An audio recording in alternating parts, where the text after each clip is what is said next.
বাচ্চা ছেলে, বয়স মাত্র 21। উড়িষ্যাতে পিটিয়ে খুন করল বিজেপি আরএসএসের গোয়েন্দা বাহিনী। প্রতিবাদ হবে কি?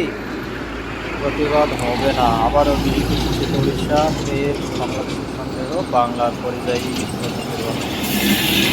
তাতেই মৃত্যু হলো বাংলার মুর্শিদাবাদের বাসিন্দার। পরিযায়ী শ্রমিককে পিটিয়ে খুনের অভিযোগ একদল দুষ্কৃতীর উপরে এবং যারা বিজেপির সমর্থক।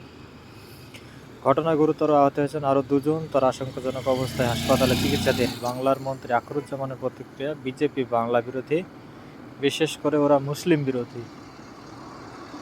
বুধবার রাতে ঘটনাটি ঘটেছে উড়িষ্যার সম্বলপুর জেলায়। মৃত পরিযায়ী শ্রমিকের নাম জুয়েল রানা, বয়স 21 বছর।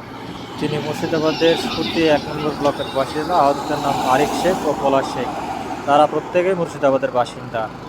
এ বিষয়ে কি বিজেপি মুখ খুলবে? না, খুলবে না। বিজেপির এখন একটাই লক্ষ্য, সেটা হচ্ছে বাংলাদেশের দীপু চন্দ্র দাসের দিকে। প্রতি বছর এইভাবে কত বাঙালিকে হেনস্থা করা হচ্ছে ভিন রাজ্যে এবং বিজেপি শাসিত রাজ্যে, তার কোনো ঠিকানা নেই।